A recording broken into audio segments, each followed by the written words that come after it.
로마서 1장을 읽었죠. 8절에 보면 바울이 끝에 너희 믿음이 온 세상에 전파되미로다 그러죠.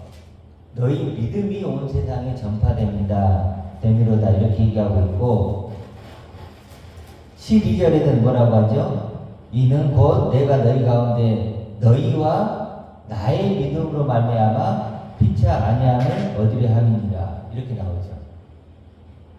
18절에서도 너희 믿음 이렇게 나오죠. 너희 믿음이 온 세상에 전파되고 있어. 그리고 12절에서는 너희와 나의 믿음으로 이런 말이 나오죠.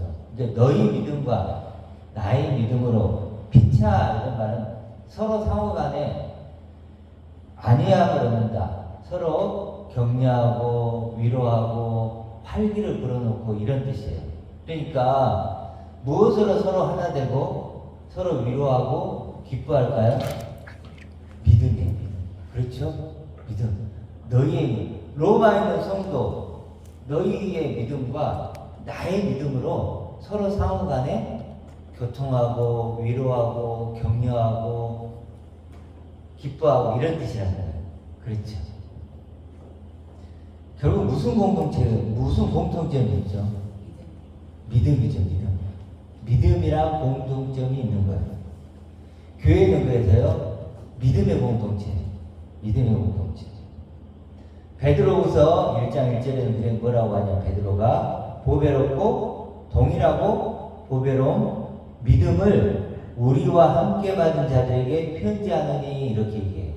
편지를 하는데 누구에게 한다고요?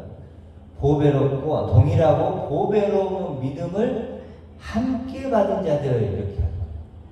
그러니까 믿음은 받는 거죠. 하나님의 믿음을 우리가 받는 거죠. 그래서 우리 믿음은 같은 믿음인 거예요. 같은 믿음. 자, 그러면서 11절에는 뭐라 그러죠? 이제 내가 너희 보기를 간절히 원한다 이렇게 나오죠. 내가 너희를 너희 할 땐 여기 누구죠? 로마 교인들 얘기하겠죠. 내가 로마 교인들 너희를 간절히 보기를 원하는데 간절히 보기를 원하는 것은 무엇 때문이냐 이렇게 설명이 나오겠죠. 어떤 신령한 은혜를 너희에게 주어 나누어 줘. 여기 이제 번역이 이렇게 되어 있는데 어떤은 없고 그냥 신령 영적이죠. 영적 은사라 그러니까 또 뭐 이게 참 번역으로 이렇게 하는지 모르겠는데 카리스마예요. 카리스마는 은혜, 선물, 기쁨 이런 뜻이에요. 그러면 영적인 선물, 영적인 은혜, 영적인 기쁨이에요. 영적인 은혜죠. 영적인 은혜를 너에게 주기를 원한다, 나누어 주기를 원하는데 그게 뭘까요? 믿음이죠. 뭐가 있어요? 믿음이지. 그 믿음을 너에게, 내가 가진 이 믿음을 너에게 주어서 너희를 견고하게 하기 위해서 내가 너희를 보고 싶다는 거예요.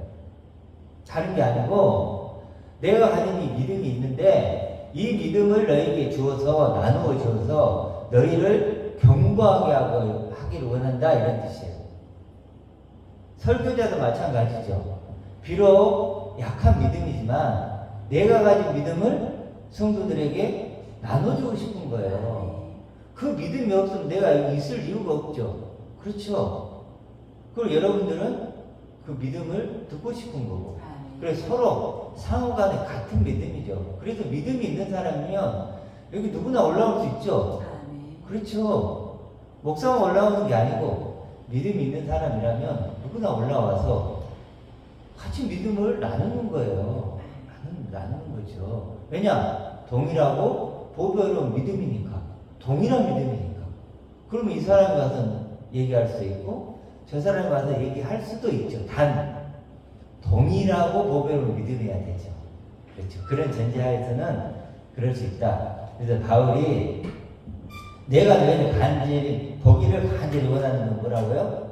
믿음을 주어서 견고하게, 강건하게, 그렇죠. 기쁨이 넘치게 만들어주고 싶다는 거예요. 누구처럼? 자신처럼 이런 말이겠죠. 자, 그래서 어떤 신령한 은혜, 신령한 뭐 은사 막 이러니까 무슨 또 막 어떤 또 다른 뭔가 있나 보다 막 이렇게 번역을 이렇게 교묘하게 해놓은 거예요. 근데 사실은 그냥 영적인 은혜, 영적인 선물은 뭐죠? 믿음이에요, 믿음. 그럼 중요한 게 이제 뭘까요? 우리가 나눠봐야 될 게 당연히 이렇게 중요한 믿음이 뭘까? 이거죠. 믿음은 믿음의 내용물이 있죠. 믿음은 우리가 뭘 믿는다라고 했을 때는 믿음의 내용물이 있을 거예요. 그 믿음의 내용물이 뭔가를 볼게요. 구절을 볼게요. 내가 그의 아들의 복음 안에서 이렇게 나오죠. 구절 내가 그의 복음의 아들을 가졌다 이런 말이에요. 내가 하나님의 아들이란 복음을 가졌다 이런 말이에요. 이게 무슨 말일까? 믿음의 내용물을 지금 설명하고 있는데 뭐죠? 하나님의 아들을 복음으로 믿는다는 거예요. 다른 게 아니고 하나님의 아들을 복음이라고 믿는다 이런 의미예요. 하나님의 아들의 복음이 아니고 하나님의 아들이란 복음이죠. 그게 복음이에요. 따로 분리되어 있는 게 아니고 복음이라는 게 원래 유한겔리온이죠. 유한겔리온 깊은 소식, 좋은 소식인데 이 복음이라는 단어 원래 로마에서 썼던 단어겠죠. 그렇죠. 로마에서는 어떻게 썼을까요? 어떨 때 이 복음이라는 단어를 사용하냐면 황제가 아들을 낳아요. 그럼 얼마나 기쁜 소식이 그렇죠. 또 만약에 어떤 전쟁에서 승리를 해요. 막 이럴 때 아니면 뭐 어떤 성에 굶주리고 있어. 겨울에 먹지도 못하고 이제 굶주리고 이제 죽어가고 있는데 식량을 실은 배가 들어온 거예요. 그럼 뭐라 그랬을까요? 유한겔리온. 좋은 소식, 기쁜 소식. 야, 좋은 소식이야, 기쁜 소식이야. 드디어 배가 들어와. 식량을 실은 배가 들어와. 우리는 이제 살아났어. 이럴 때 유한겔리온이라는 단어를 썼던 거예요. 그런데 바울이 지금 그 단어를 끌고 와서 지금 복음을 쓰는 거예요. 그들에게는 그게 복음이었죠. 바울에게 복음은 뭔가요? 하나님의 아들이 복음이다 이거예요. 이제 로마인들에게는 그것이 복음일지라도 나에게는 또 로마 교인들에게는 복음은 뭐냐? 라고 했을 때 하나님의 아들이 복음이다 이 말이에요. 하나님의 아들이 복음이다 이 얘기를 하고 있는 거예요.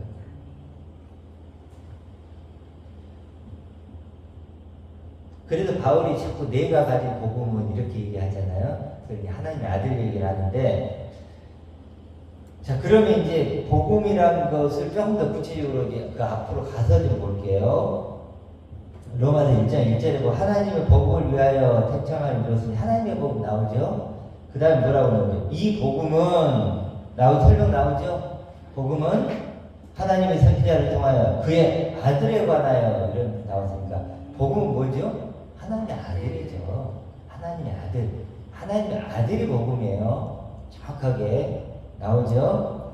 그리고 이제 그 설명을 하는 거예요. 아들은 미리 약속하신 것이에요.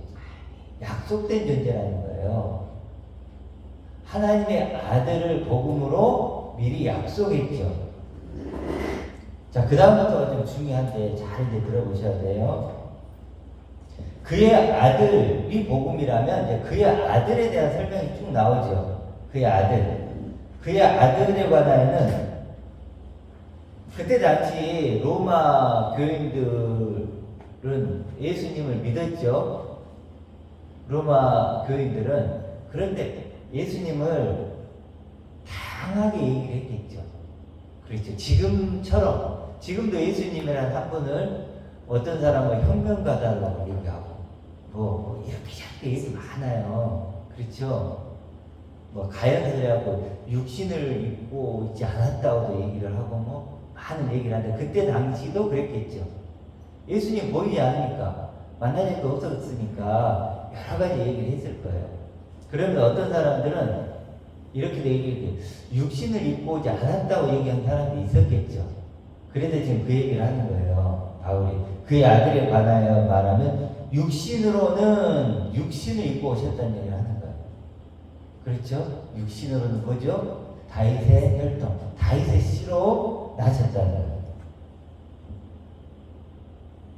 나셨고 그러죠. 과거죠. 그렇죠? 나셨고. 4절 뭐라고 그러죠? 그런데 성결의 영으로는 이렇게 나오죠. 육신으로는 뭐죠? 육신으로는 다윗의 씨로 나셨고, 육신으로가 아닌 성결의 영은 여기서 이제 뭘까요? 성결이란 건요, 하기오스 이렇게 나오는데 거룩한, 신성한 이런 뜻이에요. 거룩한, 신성한 영이에요. 영. 그러니까 대비를 시키고 있는 거예요. 바울이 지금 육신으로 영으로, 육신으로 영으로, 육신으로 나셔서 다윗의 혈통으로 나셨는데 그 육신으로는 예수가 죽고 이런 뜻이에요. 죽고 이제 뭐죠? 영으로는 이렇게 거룩한 영, 신령한 영으로는. 그러니까 바울이 여기서 얘기하고 싶은 게 뭘까요? 육을 얘기하고 싶은가요? 영을 얘기하고 싶은가요? 영을 얘기하고 싶은 거예요, 지금. 육의 문제가 아니라는 얘기를 지금 하는 거예요. 그러니까 육신으로는 처음 시작은 다윗의 혈통으로 씨로 시작을 했어. 그런데 이제 거룩한 영으로는 거룩한 영이 됐단 말이야. 이제 얘기를 하는 거예요. 그래서 그 다음에 뭐라 그랬죠? 죽은 자들 가운데서 부활했다. 이렇게 나와요. 여기서 그러면 죽은 자가 뭘까요? 육의 얘기인가요? 아니에요. 영의 얘기를 하고 싶은 거예요. 바울은 지금. 영의 얘기. 영이 죽은 거예요. 영이 죽었다는 얘기를 하고 싶은 거예요. 다 우리는 죽은 자죠. 이제 왜 죽은 거죠? 그러니까 선악과를 먹고 하나님과 단절되고 분리된 죽은 영이죠. 우리가요, 선악과를 먹은 후에 하나님과 단절되고 분리된 죽은 영혼이 된 거예요. 그래서 죽은 자라고 표현을 하는 거예요, 지금. 그러니까 뭐 우리는 보통 이렇게 뭐 이런 죽은 자 부활하면 막 죽은 시체를 생각하고, 시체를 생각하고 그걸 막 다시 살아나오고 막 이런 막 유령 얘기를 자꾸 이렇게 떠올리는 거예요. 그러니까 안 믿어지고 자꾸 이상한 데로 막 빠져가는 거예요. 근데 지금 바울이 뭐라고 그러죠? 성결의 영, 거룩한 영으로는 그랬잖아요. 영으로는, 육으로는 아니고 영으로는 이렇게 얘기했죠. 영의 얘기를 하자는 거예요. 그러니까 영의 차원의 얘기를 하는, 육과는 비교가 안 되는 영의 차원 얘기를 하자고 지금 얘기를 하는 거예요. 그러니까 죽은 자들 하면 저 시체를 떠올려야 되는 게 아니고 뭐죠? 영혼이 죽은 그걸 떠올려야 된다니까요. 하나님과 단절되고 분리된, 그렇죠? 죽은 영, 죽은 영. 영 가운데서 뭐예요? 부활하사. 부활했다는 건 뭐냐? 아나스타시스인데 위로 똑바로 세워졌다 이런 뜻이에요. 이제 살아난 영이 됐다. 산 영, 살려주는 영 이렇게 표현하잖아요. 고린도서에 보면 살려주는 영이 됐단 말이에요. 그리스도는 살려주는 영이 된 거예요. 그렇죠? 위로 똑바로 세워진 그런 뜻이니까. 그 다음에 뭐라고 나오죠? 능력으로 이렇게 나오는데 능력으로는 N이라는 그 단어가 쓰였는데, 그러니까 좀 쉽게 하면 능력을 가진, 능력 있는 하나님의 아들로 선포되셨다 이런 말이에요. 능력 있는, 능력을 가진 하나님의 아들로 확정되셨다, 결정되었다, 정의되었다 이런 뜻이에요. 선포되셨다, 확정되었다, 결정되었다 이렇게 딱 정의해버렸다, 끝났다는 거예요. 요즘에 국회의원 투표 경선하죠. 경선에서 1등한 뭐예요? 확정되죠. 결정되듯이. 그렇죠? 마치 그런 식으로 하나님의 아들로 확정되고 결정되었다 이런 뜻이에요. 자, 그럼 좀 정의를 해보면 4절이 굉장히 중요한데, 시작은 3번으로 하죠. 3절로. 육신으로는 다윗의 씨로 나셨고 시작을 했죠. 시작을 했으면 뭐가 있어야죠? 완성이 있어야죠. 완성이 4절이에요. 3절은 시작이고 4절은 완성이에요. 그러면 뭐가 중요하죠? 4절이 중요하죠. 완성이 중요하죠. 지금 3절로 계시나요? 4절로 계시나요? 사절로 계시죠. 완성으로. 그리고 이걸 생각하면 성결의 영, 거룩한 영 이 말이나 죽은 자 가운데서 부활이나 능력 있는 아들로 선포되셨단 말은 같은 얘기가 다른 얘기인가요? 같은 얘기예요. 지금 세 번 반복을 한다. 세 번 반복은 항상 성경은 세 번을 반복한단 말이에요. 왜 그럴까요? 강조하는 거예요. 강조. 성결의 영, 죽은 자들 가운데 부활, 뭐요? 능력 있는 하나님의 아들로 확정되셨다. 이게 같은 얘기예요.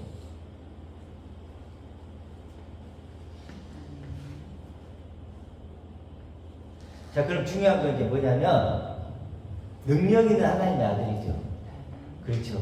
이걸 이제 풀어봐야 돼요. 왜냐하면 성결의 영이 뭐죠? 능력 있는 하나님의 아들이죠. 죽은 자 가운데도 부활하는 게 뭐죠? 능력의 아들이죠. 그러니까 한마디로 죽은 자 가운데서 능력 있는 하나님의 아들로 똑바로 세워졌다. 그렇죠.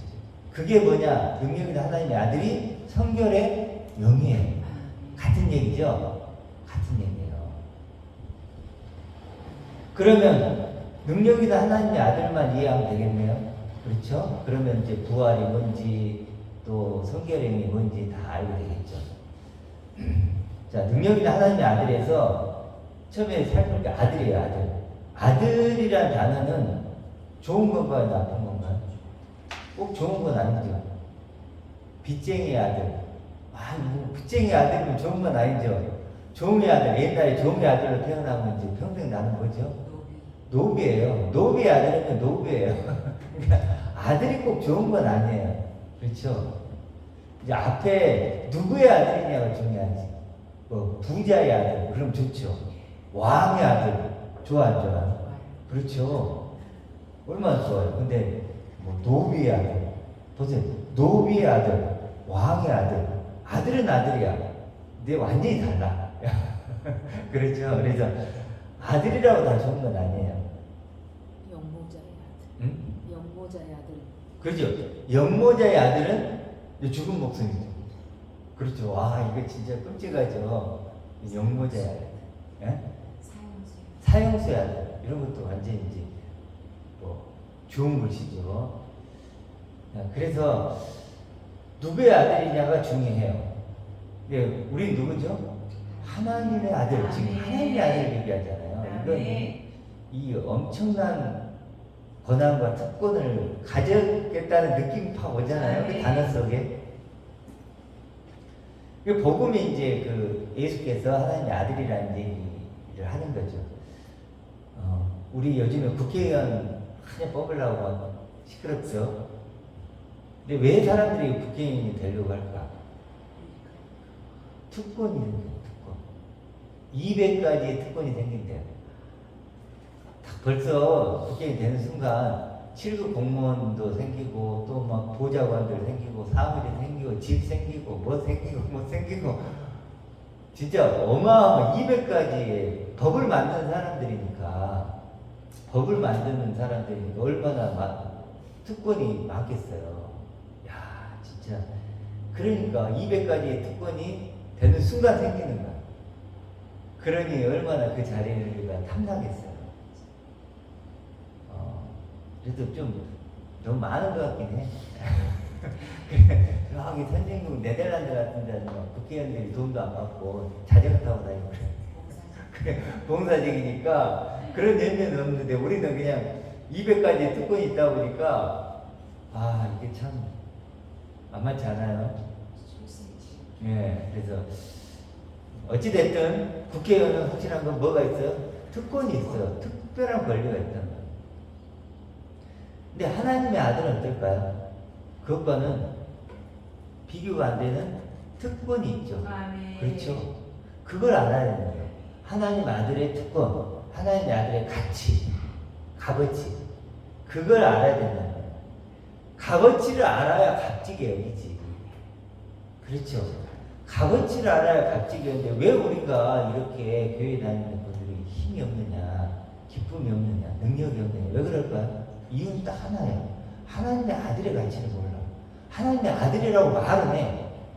말은 하는데 뭘 몰라요? 특권을 모른다는 거예요.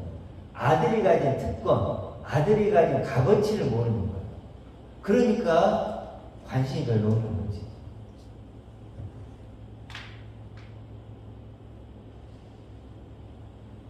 그러면 하나님의 아들의 특권, 값어치는 뭘까? 뭘 것 같아요? 이게 이제 우리가 풀어야 될 지금 가장 핵심적이고 본질적인 거죠. 그렇죠. 우리가 지금까지 나눴던 게 이 부분이죠. 뭘까요? 아까 우리 질문했지만 하나님이 왜 우리가 이제 하나님 앞에 갔을 때 하나님이 너가 왜 내 아들이냐고 물으면 뭐라고 대답을 해야 될 것 같으세요? 뭐라고 대답할 것 같으세요? 여러분 뭐라고 대답하실래요? 박 집사님 뭐라고 대답하실래요? 그리스도적인 나. 그렇죠. 그리스도인 나. 조금 더 구체적으로 얘기를 한다면 하나님 제게 그걸 물으면 뭐라고 대답해요? 저는 하나님의 모든 충만을 가진 아들입니다. 나는 하나님 당신의 영광을 나는 가졌습니다. 하나님의 모든 부유함을 나는 가졌습니다. 이게 제 대답이에요. 이게 성경적인 대답이에요. 제 대답이 아니고 성경적인 대답이란 말이에요. 성경적인 대답. 하나님의 모든 영광을 내가 가진 아들입니다. 이게 아들의 증거예요. 여러분이 안 믿으실 것 같아서 베드로전서 같이 아까 읽어봤는데 가보죠. 베드로전서로 가볼게요. 베드로전서 1장 21절을 보세요. 여기도 비슷한 표현이 나오죠. 로마서 1장하고 비슷한 표현이 나와요. 같이 한번 읽어볼까요? 베드로전서 1장 21절. 시작. 너희는 그를 죽은 자 가운데서 살리시고 영광을 주신 하나님을 그리스도로 말미암아 믿는 자니 너희 믿음과 소망이 하나님께 있게 하셨느니라. 아멘. 너희는 그를 죽은 자 가운데서 살리시고, 아까 그게 똑같은 얘기죠. 부활 얘기하고 뭘 줬죠? 영광을 주신 하나님 그랬죠. 이거예요. 영광을 주신 하나님. 그리고 그것을 믿는 자라 그랬죠. 그리스도로. 그리스도와 똑같이 믿는 자. 그랬으면 누구도 그 영광을 갖고 있어야 돼요. 나도 가지고 있어야 돼요. 그리스도에게 주신 똑같은 영광을 누가 더 갖고 있어야 된다? 나도 갖고 있어야 돼요. 그게 아들이에요. 그게 아들. 똑같은 아들인 거예요. 그리스도에게 주신 영광을 누구도 갖고 있어야 된다? 나도 갖고 있어야 된단 말이에요. 그 영광이 없으면 나는 하나님의 아들이 아니란 말이에요. 다른 얘기를 붙이고 해도 아들이 아니에요. 아들이 되는 자격 조건이 되지 않는다고. 그래서 영광을 주신 그 하나님을 믿는 거죠. 그 영광을 나에게도 주었다는, 그게 그리스도로 말미암아 이런 뜻인데, 그래서 이제 믿음과 소망이 하나님께만 있죠. 그렇게 되는 거죠. 자, 그러니까 우리가 아들의 특권은 뭐냐? 아들의 값어치는 하나님의 영광이죠. 하나님의 영광이 아들의 특권이고 아들의 값어치예요. 그래서 부활이란 것은 하나님이 자신의 영광을 주어서 영광스러운 아들로 만드는 거죠. 하나님의 충만을 주어서 충만한 아들을 만드는 거죠. 하나님의 부유함을 우리에게 주어서 부유한 아들을 만드는 거죠. 마치 탕자와 같은 거죠. 그렇죠? 탕자를 회복시킬 때 어떻게 하냐면 아버지 것을 넘겨주죠. 그래서 그를 아들로 만들어버려요. 똑같은 거예요. 하나님 자신의 영광, 자신의 생명을 우리에게 나눠주는 거예요. 그래서 우리를 아들로 상속자로 만드는 거예요. 그래서 히브리서 7장 28절 우리가 자주 보지만 맹세의 말씀은 뭐죠? 예수를 영원히 온전케 된 아들로 만드신 거예요. 영원히 온전히 아들이 되는 거예요. 영원히 온전히 아들이 어떻게 되겠어요? 무엇을 가져야 될 거 아니에요. 그렇죠? 그게 하나님의 영광과 충만 외에 뭐가 있겠어요? 내가 영원히 온전히 된 아들이 될 수 있는 방법은 그 소유를 갖는 거예요. 소유를 바꾸는 거예요. 그러기 전까지는 하나님의 아들이 될 수가 없는 거죠.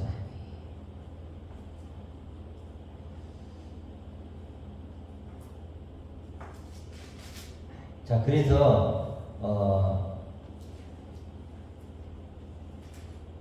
이제 하나님의 아들은 이런 그래도 놀라운 수식어를 붙일 수가 있는 거예요. 제가 이번 주에 설교 준비하면서 영광스러운 아들이라는 게 참 와닿더라고요.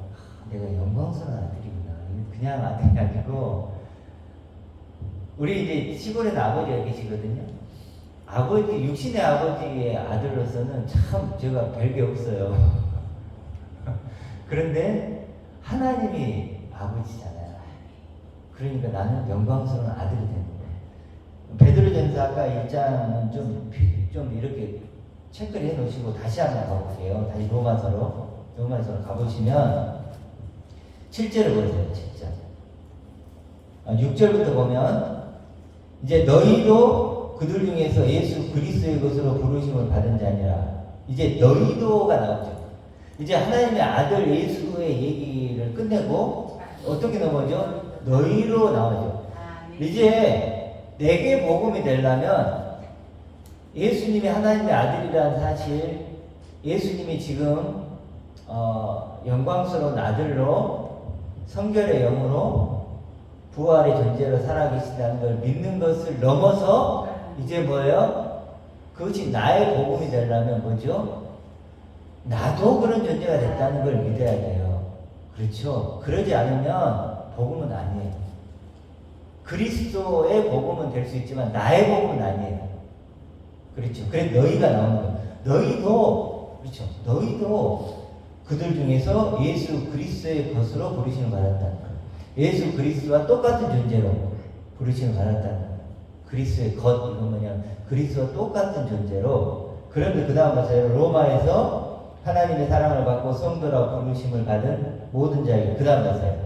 하나님, 우리 아버지. 이렇게 나오죠. 아멘. 하나님, 우리 아버지. 바울이 뭐라고 해요? 로마 교인들에게 하나님은 우리 아버지야.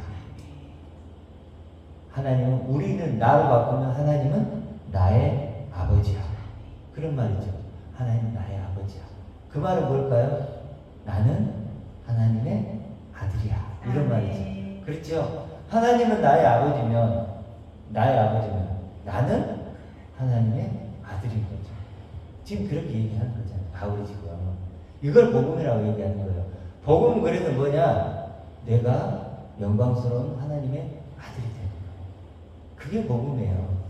내가 아들이 되는 거예요. 자, 그런데 좀 차이가 있죠. 차이가 있어요. 예수님과 좀 차이가 있죠. 예수님은 3, 4절을 다 완성하셨죠. 시작하셨고 지금은 성결의 영으로 계시고 또 부활로 계시고 또 영혼이 온전히 되신 아들로 되셨죠. 그렇죠. 우리는 어때요? 우리는 지금 어떻게 있죠? 여전히 육신을 입고 있죠. 그래서 베드로전서 아까 읽었던 1장 3절로 가볼게요. 자, 마지막으로 얘기를 좀 봅시다. 베드로전서 1장 3절을 같이 한번 읽어볼게요. 또 우리 주 예수 그리스도의 아버지 하나님을 찬송하리로다. 그의 많으신 긍휼대로 예수 그리스도를 죽은 자 가운데서 부활하게 하심으로 말미암아 우리를 거듭나게 하사 산 소망 있게 하시며. 아멘. 자, 그리스도는 부활하셨죠. 그렇죠? 영광스러운 아들이 되셨어요. 그런데 우리도 거듭났죠. 거듭났단 말이에요. 우리도 하나님의 약속하는 똑같은 그리스도와 똑같은 존재, 하나님의 아들이 되었어요. 그렇지만 아직 우리는 뭐가 있죠? 육을 입고 있어요. 그렇기 때문에 차이가 나요. 우리는 그래도 뭘 해야 돼? 소망을 하는 거죠. 아멘. 소망의 존재가 되는 거예요. 예수님은 이미 실체가 되어 계시기 때문에 예수님이 실체이고 우리는 아직 육을 입고 있기 때문에 소망을 하는 거예요. 그래도 여기 보면 산 소망이 있게 하시며 이렇게 나오죠. 산 소망. 살아있는 소망. 이런 뜻이겠죠. 그렇죠. 살아있는 소망. 그러니까 이걸 우리가 조금 더 좀 와닿게 하려면 살게 될 소망. 이렇게 하는 것도 굉장히 더 와닿아요. 살게 될. 아멘. 그렇죠. 소망이란 건 뭐예요? 현재적인 거예요? 미래적인 거예요? 미래적인 거죠. 그걸 소망이라고 하는 거지. 만약 지금 완전히 이루어졌다. 내가 예를 들어서 내가 현재 이루어졌다 그러면 소망한다고 얘기하지 않잖아요. 그렇죠? 그래서 살게 될 소망 이렇게 표현을 해야 돼요. 그러니까 하나님의 영광스러운 아들로 완성될 소망, 살게 될 소망. 그렇죠. 아까 우리 박 목사님 뭐라 해서 그리스도인 나 얘기했죠. 그리스도적 나로 살아가게 될 소망. 그렇죠. 하나님의 모든 영광을 함께 누릴 소망. 그리스도와 같이 공동 상속자가 될 소망. 그렇죠. 천하보다도 귀한 존재가 될 소망. 결국은 엄청난 소망을 소망이 있게 하시려고. 그러니까 하나님은요. 그래서 우리에게 주고 싶은 거 딱 하나밖에 없어요. 물론 여러 가지 과정을 통과하지만 주고 싶은 거 뭘까요? 지금 얘기했잖아요. 금방 얘기했다. 소망이에요. 소망. 엄청난 소망을 주고 싶어요. 그렇죠? 엄청난 소망을 하나님은 우리에게 주고 싶은 거예요. 그래도 이 보이지 않는 소망으로만 구원을 받는 거예요. 보이지 않는 소망. 이게 우리 마음에 있어요. 소망이 없지. 그래서 베드로는 뭐라 그래요? 쭉 내려가면 말할 수 없는 영광스러운 즐거움이라고 해요. 말할 수 없는 영광스러운 즐거움이 뭘까? 이 소망을 얘기하는 거예요. 박 집사님 이 소망이 있습니까? 그렇죠. 이 소망이 있다면 그게 구원의 증거가 되는 거예요. 자, 하나님이 주고자 하는 건 뭐라고요? 엄청난 소망.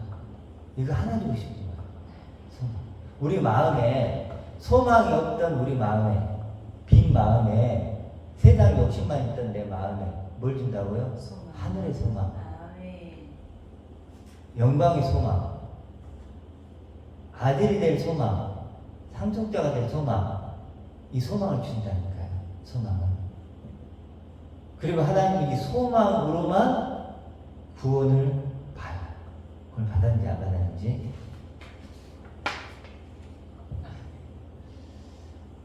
이 소망은 그래서 믿음이라고도 해요. 같은 단어예요. 내가 영광스러운 아들이 될 거란 소망을 갖는 것이나 내가 하나님 영광스러운 아들이 되었다는 믿음이 있는 것이나 같은 말인가 다른 건가요? 같은 얘기예요. 그래도 우리가 아까 동일하고 보배로운 믿음 그랬는데 동일하고 보배로운 소망도 마찬가지죠. 그렇다면 바울에게 있었던 믿음과 소망이나 로마 교인들에게 있었던 믿음과 소망이나 우리 형통한교회 성도들이 갖고 있는 믿음과 소망이 같을까요? 다를까요? 같단 말이에요. 동일하고 보배로운 믿음, 동일하고 보배로운 소망. 그렇죠. 그래서 이 보배로운 소망, 엄청난 소망이 하나님이 주신 신령한 은혜예요. 그렇죠. 은혜. 자, 그럼 복음을 마지막으로 정리합시다. 복음은 뭘까요? 그럼 복음은 내가 영광스러운 아들이 될 소망이죠. 그렇죠. 그게 복음이에요. 기쁜 소식은 그 소망이 내 안에 생긴 거예요. 그럼 뭐예요? 그게 기쁜 소식이에요. 기쁜 소식. 우리 박 집사님 마음속에 이 소망이 생겼다. 그럼 뭐죠? 그게 기쁜 소식이지. 그리스도가 부활하시고 그리스도가 온전히 되는 아들이고 다 좋단 말이에요. 그런 과정을 통과해서 결국은 어떻게 돼야 돼? 내 마음에 엄청난 소망이 생기면 그게 기쁜 소식이야. 그게 그 소망이 내 안에 없어. 그리고 나는 소망의 지식이 있다 한들 그게 소망, 그게 복음인가요? 아니에요. 그건 나의 복음이 되지 않아요. 그래서 그런 영광스러운 아들이 될 소망, 그리스도적 내가 될 소망, 이것이 복음이다. 그리고 이것이 사실은 예수님을 따르는 거예요. 우리 찬양 우리 많이 하잖아요. 주님만을 따르겠다고 이렇게 하는데, 주님만을 따르겠다는 의미가 뭘까요? 나도 주님처럼 하나님의 영광을 가진 아들이 되겠습니다, 이거예요. 그렇죠? 나도 주님처럼 하나님의 영광을 가진 아들이 되겠습니다, 이런 거예요. 그래서 하나님의 영광스러운, 그러니까 영광스러운 아들, 이것만 해요. 따라해봐요. 영광스러운 아들. 영광스러운 아들. 영광스러운 아들. 영광스러운 아들. 그렇죠. 영광스러운 아들, 이게 내 이름이라니까. 내 값어치고 하나님의 부르심의 상이고 선물이고 구원이고 사랑이에요. 존재 자체가 이제 구원의 증거라는 거예요. 다른 게 아니에요. 그러니까 하나님의 영광스러운 아들이 내가 되었다면 이 아들이 신비고 기적이고 이것이 구원의 증거예요. 그러니까 내가 하나님께 가면 그게 구원의 증거라니까요. 영광스러운 아들로 간다. 그렇죠. 근데 그러지 않으면 그렇게 예복을 입고 가는 거예요. 하나님의 영광스러운 아들이라는 예복을 입고 가면 하나님 걸 구원의 증거로 보는 거예요. 근데 그것이 없으면 아무리 신학적인 교리적인 걸 갖고 간다 할지라도 그것은 예복이 될 수 없다. 그러면 그 하나님의 아들은 지금 어디 있을까요? 영광스러운 아들인 나는. 골로새 3장 3절에 뭐라고 하죠? 너희 생명이 그리스도와 함께 하나님 안에 감춰져 있다는 거죠. 너희 생명할 때 그 아들 생명을 얘기하죠. 영광스러운 아들. 아들은 어디 있어요 지금? 내 안에도 있고 하나님 안에 감춰져 있어요. 지금 하나님이 준비하고 기다리신다는 거예요. 그렇죠? 물론 우리 소망하지만, 우리 마음에 소망하지만 실제적으로는 어디 있는가? 라고 했을 때 그리스도와 함께 아버지 안에 아버지가 지금 가지고 계시다는 거예요. 그러니까 우리 믿음과 소망은 하나님께 있는 거죠. 네. 하나님께 있다. 그래서 그 어디 있지? 내 마음에도 있고 또 어디도 있죠? 하나님 안에도 감춰져 있죠. 그런데 이제 이런 얘기들이 지식으로만 알면 안 돼요. 지금 이런 얘기들은 뭐죠? 지식이에요. 아무리 우리가 이제 나눴지만, 하나님의 아들에 대한 얘기 쭉 로마서 통해 나눴지만, 이건 지식이죠. 지식으로 알아야 될까 몰라야 될까? 알아야 돼요. 이건 반드시 이런 지식으로 알아야 돼요. 이게 무슨 조건이죠? 필요 조건이에요. 수학 옛날에 배우셨죠? 필요 조건, 충분 조건이죠. 반드시 필요한 조건이에요. 이걸 모르면 안 돼요. 그렇죠? 그렇지만 이것만으로는 안 되죠. 이걸 지식으로 아는 건 필요한 조건이지만, 그럼 충분 조건은 뭘까요? 이런 영광스러운 아들을 알고 믿고, 누리고, 맛보고, 기뻐하는 자리까지 가는 거예요. 그렇죠? 기쁨의 열매까지 맺혀야지만 충분 조건이 되는 거예요. 그래서 요한복음 15장에 예수님이 뭐라 그러면 내 기쁨이 너희 안에 있어 너희 기쁨이 충만하게 늘어난다 할 때 그 기쁨이 이 기쁨이죠. 아들 된 기쁨, 영광스러운 아들이 되는 이 기쁨을 내 안에 있어야 돼요. 이게 충분 조건이죠. 그렇죠? 그래서 지식이라는 필요 조건이 필요하고, 이건 우리가 나눌 수 있어. 그렇지만 충분 조건, 이 하나님의 아들들을 누리고 기뻐하고 즐거워하고, 아까 베드로가 뭐라 그래요? 말할 수 없는 영광스러운 즐거움으로 기뻐한다는 거죠. 이런 걸 기뻐하는 거, 이것은요 각자 하는 거죠. 그렇죠? 그래서 지식을 넘어서 하나님의 아들로 나를 경험하는 단계로 나아가는 거예요. 경험하는 단계로. 근데 실제로 이런 경험하는 단계로 가면, 이거 주님을 따르는 건데, 주인 자기 부인의 과정이 반드시 동반이 되죠. 그러면 이 과정은 아프고 고난도 와요. 아플까 안 아플까요? 아파요. 첫 번째 내가 사라지고 두 번째 내가 되는 이 상고의 과정, 그렇죠? 이 과정은 반드시 있어야 된다. 이것이 없이는 두 번째 나로 태어날 수가 없어요. 많은 사람들이 이제 제 글이나 설교를 듣다가 이렇게 떠나잖아요. 옛날에는 그런 것이 왜 그럴까 좀 의아했는데 요즘에는 충분히 이해가 돼요. 이 과정을 못 견디는 거예요. 이 과정. 힘드니까. 또 외로우니까. 안 믿어지니까. 말도 안 되니까. 뭐 여러 가지. 그리고 씨 뿌리는 비유에 보면 씨하고 밭이 나오죠. 중요한 건 밭일까요, 씨일까요?